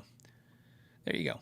So Kevin says, know your booze. Yeah, it's like I said, I do enjoy, I did enjoy trying all the whiskeys and it was really a lot of fun. And like I said, I just kind of figured out that was the one I liked. Hold on a second. All right, let's go to refresh this. I know a lot of times people, especially newer people to the show, is like, what is he saying when he's like jumping screen? I'm jumping screens, I'm refreshing. I've talked about this before. I have multiple screens that I'm looking at. That's why sometimes when you're chatting and you guys don't, like right now, I don't see the chat. I'm not looking at a screen that is a chat. Like I said, I'll share it with you real quick. What I'm looking at right now is the super chat sticker activity list, which this is every super chat I've ever received since I think it goes back 3 years, but it definitely goes back a year. So that's how come I'm able to archive them when you guys super chat. That's what's important to me about super chats is that as I sometimes like, I'm looking for a subject and I can't find one there. That's how I find one real fast. I know the super chats generally are better subjects because of the fact that what I've learned is that you don't get a whole lot of people trying to give you $5-10 just to say Baba Booey. You know what I mean? People tend to think out what they want to talk about when put up a couple bucks. So it's nice to have them and I can go back to them and back and forth. But when I'm in this screen, I don't see the main chat. And then there's another screen, which I'll show you here. Today's notes, today's topic. See here, I have basically stuff that I can grab. So that's what I'm looking at. That's how I keep that's how I try and keep the flow of this going, is I always have stuff ready to go. And on any given show, I can tell you right now, so you guys don't feel bad, I don't hit 10% of what I think is interesting that you guys are talking about. And absolutely. And I just think 2 hours is already too damn long. And, 3 hours is just insane. So, all right, Zubin, what's up, Zubin? Says, running a Marshall SV20 head into a 2061 CX cabinet. It's the same cabinet I have, by the way, which is the Marshall slanted 2061 cabinet. They don't make it anymore. It was rather expensive when they did. It looks like a 412. It's really a 212.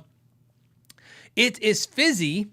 Same amp into my Orange 212, no fizz. Is this the Marshall sound? Swap speakers. So what's in your, I don't have the original speakers in my 2061. I had come to the same problem you had. And funny enough, an Orange 212 was the reason I had the same problem too. So the Orange 212 has two vintage 30s in it. And what I learned is that I just like the vintage 30s and the modern Marshall. So to me, it's like, for me, it's Plexi, older Marshall vibe, maybe greenbacks, newer Marshall vibe, vintage 30s. I just like greenbacks, and vintage 30s. I just love those speakers, but vintage 30s are the speaker I use the most. What's in the 2061 CX? I can't even remember anymore. It's like heritage something speakers. And I thought I read once when I first got it that they're like V30s. And then over time, like you, I was like, this cabinet has this, you're saying fizz. I thought it had a high-end sizzle, which could be fizz, like a high-end tone to it. I just didn't love. And so one day I got some vintage 30s and stuck them in there and I never looked back. So yes, would you swap speakers? Yes. The great thing is that you have two choices. You can buy those new speakers and then box up the old speakers because they're expensive that are in the 2061, or You can sell them off, and it's up to you. I sold mine off, so I don't have them anymore. I'm never going to sell that cabinet, so I've had that cabinet forever. In fact, like I said, the Mojo Tone cabinet I have is like a clone of that cabinet, which is why I have that clone cabinet, because I wanted a second cabinet, and I just didn't want to spend $1,000 for a 212. It was insane. Antique Rocker says, Fender says I need a noise suppressor, like on you? You called them up, and they're like, sir, could you please? No, I'm just kidding. Any favorites, difference between suppressors and noise gates? I'm going to say I'm going to keep it easy and not get into noise suppressors and noise gates. What I will tell you is the one that I use, and besides the Boss one, obviously I like the Boss noise suppressor. Fine. It's a fine pedal. You can get it as a good deal. So if you can get your hands on one, I don't think there's anything wrong with it. Some people have opinions about it either way. I have no opinions other than I bought one for $40 and I have it. It's great. However, my favorite noise suppressor is going to be the ISP Decimator. This is a nice, because look, here's one used for $75. Here's another one for $75. Here's one used with the box, $105, $75. Obviously, poke around. These are used, and of course, new. You can get them new too for $100 and something. 134.14 makes me think that's not in the U.S. Whenever you see a weird price point, oh, California, so just a weird price, 134.13. Usually, when you see a weird numbers, because they're out of the country and it's the currency, exchange makes it a weird number. But that pedal is, I would dare say, industry standard quality. There's not a professional guitar player on the planet that uses a noise suppressor that doesn't have that pedal or the rack mount unit. So I would just say go with that. And like I said, and if that's more than you want to spend, then the Boss one, I would recommend that as well. And I've never had the need to ever try a different one. I'm sure there's a ton of other great ones. What I will tell you is I'm sure there's like some inexpensive ones from like Moore and other companies like that. Just never. I don't know. It's one of the downfalls of the YouTube channel is that it's not a whole lot of videos I can make on those. I mean, I guess if somebody sent me a bunch of them, I would do which one works the best, but I have never felt any longing need to replace either the ISP or the Boss that I have. Both are more than adequate. In fact, like I said, I know the ISP is better. I know everybody thinks the ISP is better, and it probably is. However, I use the Boss one most of the time just because it's right there next to my amps. It's cheap. It works. So, okay. Next is Jeff. It says, looking for an amp with gain, master, bass, metal, treble, and reverb. Any ideas? Well, there's a lot of amps. That's to be used for practice. Sure. So you just want basically volume reverb. There's tons of amps. Everything. I mean, I understand, Jeff, where you're going with this. It's kind of out there. I mean, I think maybe where you're going is if you're looking at a lot of Fender amps are going to just have like a high and a low frequency, bass and treble, and no mids. So you may want to stay away from those, especially on the clean sides. But I mean, there's tons of amps out there. I'm trying to think like what amp would I recommend without any more additional information, because it gets a little tricky. That's pretty big. It's like I feel like the palette that you gave me to paint on is as big as I want it to be. So let me pick something that I think I would use and trust. I think the Hot Rod Deluxe. Something like that. I'm trying to think.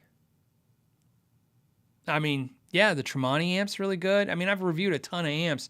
If you're looking for solid state, there's a ton of amps. I mean, that's a pretty big palette. So I would say, I don't think there's a whole lot of bad amps with those features. It's not a hard thing to find, is what I'm saying. Just stay away from some of the vintage-esque Fender amps that just don't have the middle control. That's, I think, the big thing you're missing right there.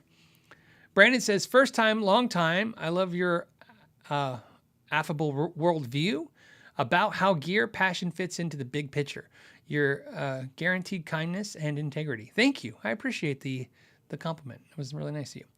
The next one is, I'm going to say Eisen says, Phil, just got my 40th anniversary Squire Strat and going to swap out the pickups to Fender 5762, but I want to put single coil size humbucker in the bridge, which you should. I like the DiMarzio chopper in the bridge. It's a fantastic pickup. Here's why. I think it's because it's, to me, when I think, and I think I've told you the story before, I started out with humbucker, single coil size humbuckers. I started out using DiMarzio pickups. Just the time, in my life, when DiMarzio was like the thing. And so I got one, and I got the Fast Track and the Fast Track 2 and the chopper and, a ton of others. I always liked them, but I hated the way they looked. I always thought they looked, at the time there was like modern, cool looking, right? Oh man, hold on. And I didn't like the way they looked, so I ended up getting the Seymour Duncan. I got the JB, the little 59, and then this is what happened to me with the Seymour Duncans. And they're good pickups, don't get me wrong. However, I was doing it from aesthetics. I wanted, I didn't like the blades because the blades look too, like I said, modern looking. And then I found myself like getting the pearly gates, even the custom shop mini Seymour Duncans, and never feeling like I had, a really good sound. I always feel like I always had a not as good humbucker sound. And through this, kind of journey, I came back, and what I really realized is that, and I've done a video on this if you want to watch it, where I compare mini humbuckers like those single coil size humbuckers to full size humbuckers. And you can realize that there's just no such thing as a single coil size humbucker that's going to do everything a humbucker does. So if it's your only choice, that's all you got. Sure. Will it do it? Sure. Does it have some qualities that are nice that a humbucker doesn't? Sure. However, what I realized for me was the chopper, and especially the chopper for me is that it's like the best damn P90 humbucker ever. And now it's not just a cheaper sounding or not as good humbucker. It's a P90, and that's what I really like about it. That it's the P90 sound. So that's why I like it. Now, so another thing is, was it Joe Barden? I think he makes some too as well. Those are really cool too. Again, here's why. It has to do with the design, the blades. The blades are significantly improvement because either way, if you get the any of the other brands that make the mini humbuckers, they all basically using the same type of magnets and achieving it the same way. So I kind of, just like I said, I kind of came to the conclusion that's what I like it for. And that's what I use. That's why I use them. But that being said, not a huge fan of them. Like I said, I'm not a huge fan of the, I've tried them all. I have them all downstairs in the shop, and they're a necessary evil. Like you said, you want it in a guitar. And I know some artists use them and stuff. And like I said, I'm not saying they're bad. I'm just saying it's not, you don't see any of them really in my guitars. In fact, I think I only have my Kiesel Delos has a mini humbucker in the neck, and I have a chopper mini humbucker in the bridge of one of my Strats, and that's it. Other than that, I don't use them. Oh, that Ibanez behind me has one in the neck too, has a mini humbucker. Because again, see, I had no choice. That's where it went in there. So that's my suggestion. But I love the chopper.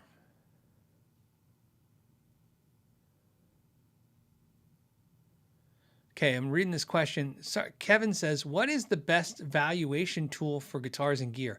Valuation tool? Like to figure out what something's worth? Reverb. eBay too, because you can look in the history of the auctions for sure, but Reverb as well. You could pick, but any of the online auction sites give you, like we did earlier, give you the ability to see what was sold, and that gives you an idea of what stuff's worth. So if I was going to value something, that's how I do it. I go look to see what people are asking for it, especially in the world where you need to know the current marketing price. The market fluctuates on used gear all the time.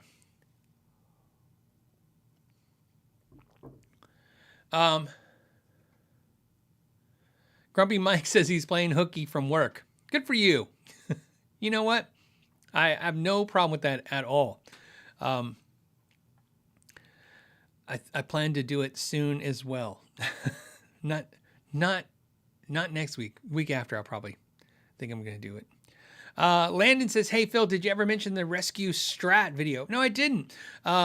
So Landon had reached out, sent me an email, I think 2 weeks ago, because I think it was the first week we missed it. But then again, like I said, there's still a bunch of stuff I am not getting to on lists. I have a list of things I have to get to. And what it is, let me share it with you. I think I can just go to Landon's video. So basically, there's this. There you go. There's these videos, and I'm kind of somewhat aware of them. In other words, like I've seen them too. Here's one. I'm gonna just go. Here's to so you can see his channel. So it's so fake. It's embarrassing. Exposing Fender Stratocaster. I think there was even an article about this. I think he was mentioning too. Landon was mentioning. So basically, this is a thing. The Guitologist did one on amps. Probably the same channel, or there's tons of channels like this.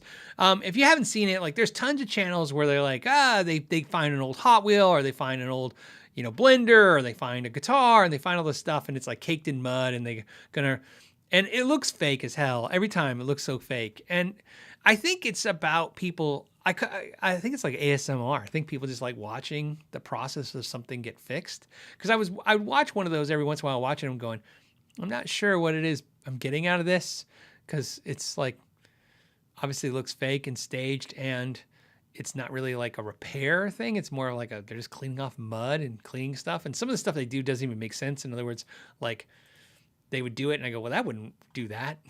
That wouldn't clean that or fix that. What are they doing? So a lot of those rescue things. So I think Landon was pointing out that obviously these things are obviously fake. And of course, it's always I think it's because it's more personal now that it's guitars and things that are in our genre, and not so much like, who cares if it's another thing that outside of us that, somebody's fixing up a blender, who cares? But when it's a guitar, it's like kind of feel like, I think the big concern, and again, I've only watched a few of those videos. A big concern I would only have is that I wouldn't want anybody watching that and then doing some of the things they're showing you to do. That's where I get concerned. But so I've had this for years now, doing this, I said this gig, and one of the things that I will tell you, and this is going to sound strange, and in fact to the point where I don't even know if I want to go down this road. Sometimes that's what you hear in my tone, is like I'm slowing down because I'm thinking more than I'm talking, because I'm not sure I want to say the things that I'm thinking. So I'm going to say them. I don't know how I don't know how to tell somebody to be successful. I don't, everybody gauges what success is differently. But what I will tell you is, for me, is the only way I've found any way to any moderate kind of success, whatever that success is. And again, everybody's going to have a different line of what success is. Okay. In my opinion, most success is really where you came from and where you are, and the journey the journey you've taken. And my wife and I, like I said, I've mentioned this many times, we were known each other since junior high. We were dear, close friends. We didn't start dating until we were 20, 21, 22 years old, is when we decided we were going to date. Why that's important is we were both super poor. Super poor. I think at one point, like I was just living in my truck. Like I was homeless for a while. I actually was homeless.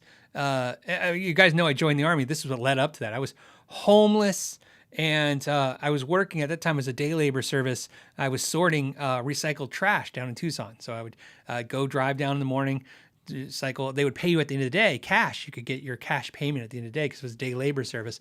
And then I would go put gas in my truck and drive my uninsured ass down to this bridge, which was very rural. So it's like I didn't have to live downtown, and I would just sleep in my truck. And it was nice because I lived in Tucson. It's not like I was freezing or anything. It was nice. And then from that, I got a job and, kind of moved, progressed. And then, of course, got to join the Army and stuff. So like I said, success is going to be different for everybody. Where you were, to the day, like I said, I had to siphon gas out of my truck and put it in my wife's car because my truck's engine went through a rod and it was done, to the day where maybe I can buy myself a Gibson R9. Maybe that's a thing. I don't know. But the reason I'm telling you this, and what this ties into this video and what I see on YouTube that's interesting to me is I find the one thing I know to do for myself is be a master of your craft. And again, I don't want to come off preachy like I'm giving advice here. This isn't advice for you guys. I'm telling you my thought process and what I see. I don't care what you do. I think you should be the master of whatever that craft is. If you're a guitar repair guy, be the best damn guitar repair guy you can be, or gal. If you are a guitar player, be the best guitar player you can be. Okay? It doesn't mean to be the best guitar player. Be the best guitar player you can be. Master your craft. Be the best person you can be the best parent you can be. Doesn't mean the best, but the effort there, master it, learn about it, study it. I am obsessive about all the things I care about, to the point where there's probably an unhealthy aspect. That's why I said I'm not giving advice. I could probably be analyzed and somebody would say, this is the last thing you should do is what this guy's doing, because I am extremely, as you can see, focused on the things I love. The reason why I tell you this is that the one thing that happens on YouTube that's very strange to me as a guitar player, as a guitar repair person, because again, I'm on YouTube, but I look at it different. I look at it as like I have this history of doing something, and then I shared what I did. No different than if I was a plumber for 20 years and said, okay, now I'm going to share all my thoughts on plumbing. I'm not saying I'm the best plumber. I'm just saying this is what I did. This is how I made a living. I've told you guys very frankly and upfront, these guitars behind me, this house I live in, my truck, my kids' educations was all purchased with the money I made in this business, repairing guitars, selling guitars, being in this industry. So it doesn't make me an expert. It just says that obviously I do this for a living. So that's the qualifier. So the reason why I tell you this is I see this all the time because I make content. Sometimes what I see is videos fed to me, like these kind of videos, where it's horrible, horrible advice based on probably the fact that they watched another video, like these repair videos, like that cakey mud off a guitar found in a fake barn kind of thing. And I tell you this because I don't know, and I don't know how to give you advice on how to pay attention to this stuff. But what I will tell you is that I always remind you guys that a lot of the credibility that I have here is because I'm on YouTube. I've said this many times. Because I have 100 million views, somehow that makes me credible. I find that really it's not, and people refer to the fact that I've done this for a living. But that's not what gives me the credibility. Like I said, I wasn't mentioned in Guitar World magazine almost 30 times because I'm a good repair tech. I was mentioned because I have a big YouTube channel. I'm not mentioned by a guitar company because I'm a good guitar tech. Or a good guitar player. I'm mentioned because I have a big following on YouTube. And so that's why I tell people, like, you have to, and that's kind of think where Landon's going with this, is that you have to look at stuff and just don't assume because it's on YouTube, especially that stuff, because this is why I tell you this was my concern. More so than, like I said, I'm piggybacking on Landon's concerns because I think he's got some viable concerns. But one of the concerns I have is all those videos get millions of views. And I think it's easy, and I don't care how old you are, if you're young, if you're older, I think it's easy to be influenced by the fact that I got 1.5 million views because there's this thing on YouTube, and this is where I'm going, that I can't really explain why it works the way it does, but it does, which is there's this assumption that if it was fake, if it was not real, if it was, if it was wrong, it would be removed or people would call it out. And the reality is, no. That has nothing to do with it, because YouTube's an entertainment platform. At the end of the day, you're hanging out with me today. We do this podcast. It's about guitars, but it's about entertainment.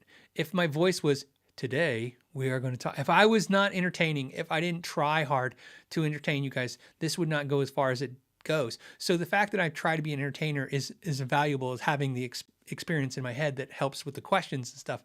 So that's what I think is triggers like Landon and other people like us, is that when you're watching the fake stuff come in, it really chips away at the credibility of what passionate people who are trying to master their craft are trying to share with you. And I think that's it. And I feel, like I said, I feel kind of preachy on that. And I hope you guys will give me a little bit of rope on that one. You know what I mean? So because I just don't, because I care about everybody. And I think Landon is what he's trying to do too. I think that's what happens when people share this information. So, okay, let's go to the next subject. Thank you, Landon, for the subject.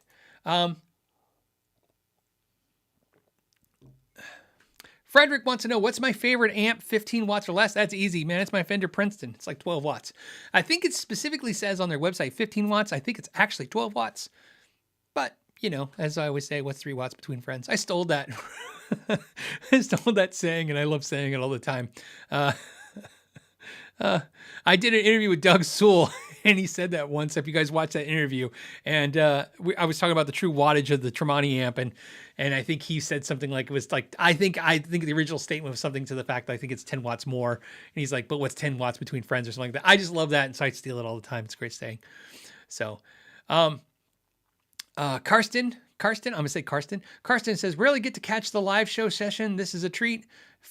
Cheers from Oslo. Wow. Awesome. Thank you. That was the whole point, was the kind of different time frame, different audience, a little fun that way. Keith says, because it's not 12:45 a.m. in Scotland right now. That was kind of the point. So you guys know there's no show tomorrow, which is Friday the 23rd.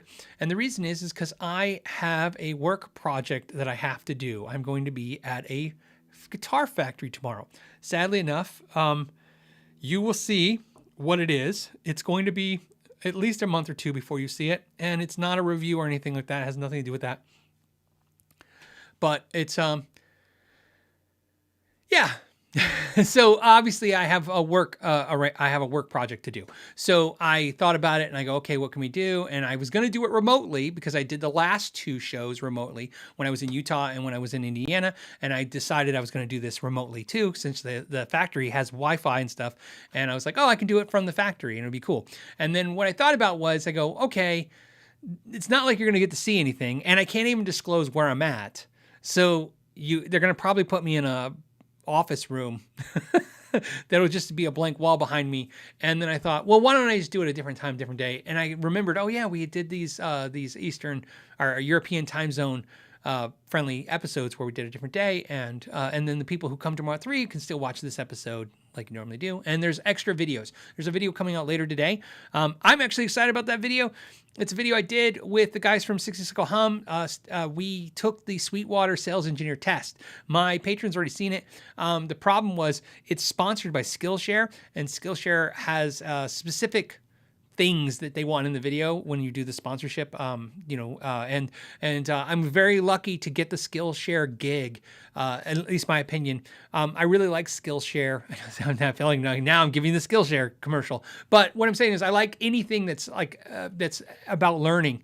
So as you guys like said, master your craft, right? I like things where learning, expanding, and I think what you're going to see is makes sense. But more importantly, Skillshare offered to sponsor 3 videos, and through a happenstance of time, this is the first one, but the next 2 are Sharpen My Axes. And I know that's something you guys have been asking about. And as you know, I've been not unable to get any guitar companies to sponsor Sharpen My Axe. And so the question became, could we get something outside the guitar community to sponsor a video? Because the video is about the video. It's not about the sponsor. So Skillshare is one of those, like, you know, like, a lot of things, like you just mention it and you talk about it for a few seconds, and then that money is used to make a video that I think you guys are more interested in than sometimes than just doing the review stuff. Trying to keep it fresh. And it's really important for me to keep it fresh, because otherwise I burn out, and then that's no good either. Not for me, at least. Rax, thank you for saying Baba Booey. You weren't the only one, because Danny said Baba Booey too. I knew as soon as I said Baba Booey out loud, you guys would say Baba Booey. David says, for all your bride does for the channel. Oh, you're talking about the wife. Thank you so much. She's actually working on a Patreon project for me today. So that was, I got a bunch of new patrons, and she's taking care of it. If you're a new patron and you're watching this right now, she's probably sending you an email and asking you some questions about shirts and stuff that you want. Danny says, is it possible to jam 200 watts into a 2 pedal? No,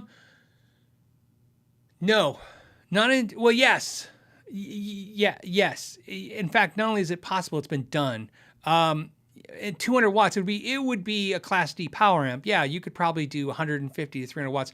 I'm trying to imagine in my head, like the Thomas Blug amp 1, I think, is 150 watts. Somebody correct me. It might be 300 watts. The Taurus amps are that way. Usually they're going to be a tube preamp, some kind of tube in the preamp section. Actually, I think the Thomas Blug, the thing is the tube is in the power section, not the preamp section. But, there's different ways to get there. But, yeah, they could use 200 watts, 300 watts. I think 300 watts is the highest they can go. They might be able to do 500 watts as a preamp section. 500 watts as a power section through Class D. It would be Class D as a pedal. But, yeah, so basically, I'm going to get in trouble for saying it like this, but it's 2 preamp solid state power section, because some amp guy's going to be like, that's not technically whatever, but you get the idea. It's not tube. So yeah, it can be done, and it is done. So yeah, it's possible. Yeah, I'm trying to think if there's any other caveats to that. Not really. I was going to say maybe sometimes that powerful, it's not as powerful as like, an actual tube power section, but I mean, 300 watts. Jim says the Blug is 100 watts. Okay, that makes sense. So that would make sense. And then like I think there's some out there that are 200 watts, maybe even 300 watts. And I could be wrong. Like I said, 100 watts is the highest. I would imagine the biggest problem is somebody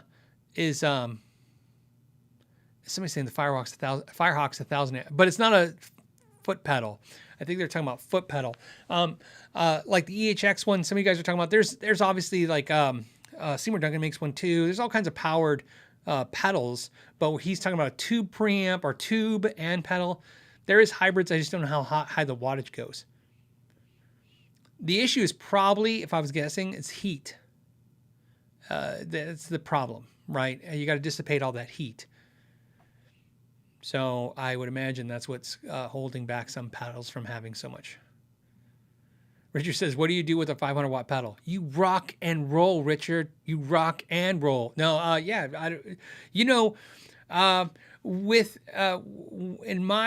in my experience playing with other musicians, when you have solid state or Class D type power amplifiers, the wattage is not directly connected to how loud they are. So saying 1,000 watts really doesn't mean anything, because I've been in a situation where you have maybe a 500 watt solid state amplifier and a 100 watt tube head is just crushing you. It's just crushing you in volume, right? And cutting through in the mix. And it's a different kind of thing. So like as a bass player, sometimes as a bass player, you would have like 1,000 watt head and or 1,500 watts as an amplifier as a bass player. And you'd be playing and you'd be contending, and I could kind of fight a 100 watt tube head and no problem and put out a lot of low frequency. And that's as a bass player, but as other guitar player, you tend to need a lot more of that solid state type wattage to get to the same place. There's a lot of people will argue this, as everybody tends to do on the internet, about what the wattage means. I used to love how Roland, which is Boss, made a portable PA system. And what I loved about that PA system was on the side of the box, they would say, big enough for like 300 people in a room. And I was like, oh, what a great way of talking. Like, we should just stop talking in wattage and just talk about, like, literally not even how loud things get, but how big of a room and capacity of people can this handle. So, like, arguably, wouldn't it be easier, in my opinion, if a 100 watt Marshall JCM 100 through a 412 was rated to fill a room with 500 people and effectively fill the whole room with sound? Then you could argue like, oh, okay, and this amp is 300 people and this amp is 50 people, and they just go up and down and what it could do, kind of like a PA. And I think that's a kind of interesting way of looking at it. But without that in place, what I will tell you is, in my experience, is that solid state needs to be 3 times what tube is minimum. And that's for me to be comfortable. So like if a guitar player said to me like, hey, I'm playing tomorrow night, I have a 50 watt tube combo, and I wanted to bring a solid state amplifier with me, because they're sometimes very light, I would want at least 150 to 200 watts, and to feel like I was going to have the same volume. But the reality of this is that wattage is not the the only thing that factors in how loud you are. It's also the frequencies the amp lives in, cut through. That's why Marshall's cut through. Anyone who's ever had the fun experience of having a really nice Mesa Boogie amp, which I love Mesa Boogies, but have you ever had, I've had this experience, so I'm sure some others have. You have a nice 100-watt Mesa Boogie head, you're playing, it's loud, lots of distortion. The other guy's got a 100-watt Marshall head, and he's just cutting through. The whole audience just hears nothing but him because he's just right in those big mid-range frequencies. And you're in the scooped V frequencies more so, where you're just the highs and the lows, and you get a little bit and a lot more distortion. So that's the thing. The one thing I would tell you about I'm pointing at the Overdrive Special, that Amplified Nation. I did that Dumble inspired amp review. I didn't say it in the video, but I was talking to a friend when we were originally checking out the amp, and I said the one positive thing I could really say about that amp is if somebody had that amp on stage, I could tell you that I could tell you that they're gonna be the one that's heard. It really cuts. It really cuts to the mix. It really puts out the frequencies that really kind of like find their way right through the cymbals, right through the bass player, right through the poor other guitar player who's probably playing a Fender or something like that. This thing's going to be right there, and every single note's going to be in front of the audience's face. So I think if I was going to play in a band with somebody who had one of these style amps, I think that would be the one thing I would be like, okay. Now, could you simulate that? Sure. Like I said, you could get pedals, EQ pedals, kind of fine tune your amp, but that's the one thing that amp does really well, besides being loud, is it really cuts, as certain amps do better than others. Okay. And then I thought I do have, before we go, and we're kind of wrapping it up right now. And so no more super chats, please. We got Hiding Reality. Reality? I can't see it here. Where's it say Hiding? Says, I like the time change. Cheers. Thank you. I appreciate it. It's an honor to you guys. It's like I said, the European time zone friendly edition podcast. The thing I wanted to share with you was this. A couple weeks ago, a viewer on the show super chatted me and asked me if they should get a Carina V, Epiphone V. And then I said something stupid, as I do. Not only did I say, yeah, you should buy that, which was not the stupid part. I said, but if you buy one, I'll probably buy one too. And I think I actually see him trying to rephrase it a little bit, like it's like a little softer was, but it's not. I said I'd buy one. So then they sent me an email and they said, guess what? I bought one. His name is Roger. Very nice. He goes by, maybe it's not. Oh, it's, why does it say? Oh, it's funny. He goes by Jerry the Bedroom Guy, Guitar Guy. So it threw me off. Okay, what do we have to share? Here's his new beautiful V guitar. As you can see, it's an Epiphone Carina V. Really nice. He ended up pulling the trigger, and it's made in Indonesia, which was interesting. As I don't know if that's an older one or if certain Epiphones are now made in Indonesia as well. This kind of looks like maybe an older one. As we know, they were made in Korea and then Indonesia. And now I think they're making the bulk of their guitars in China because they have that factory there. Anyways, beautiful guitar. So he's like, now it's on you, and I got to buy one. So I'll be buying a V. I've been looking. I will. I even said in that, if you look back at exactly what I said, I didn't go back and look, but I remember what I said. I said, I'll do it. And I said, but it won't be quick because I had just bought a guitar and, I got to get over that, the financial of that. But the next guitar I will buy myself is a V. So I will be getting a V. So there'll be a V video coming. So it'll be cool. And so I enabled him and he enabled me back. And I guess that's what we do here is we help the guitar economy. That's what we do. It's good. It's important that we do that. Okay,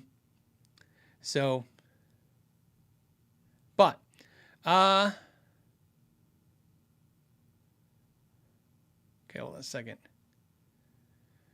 I just want to see if there's one last thing since I covered everything. And I feel bad. So, he had sent that to me, I think, like Landon, like 2 weeks ago. And I just, like I said, the show sometimes gets away from me and I didn't get to it. All right. I think that's it. I think we covered everything.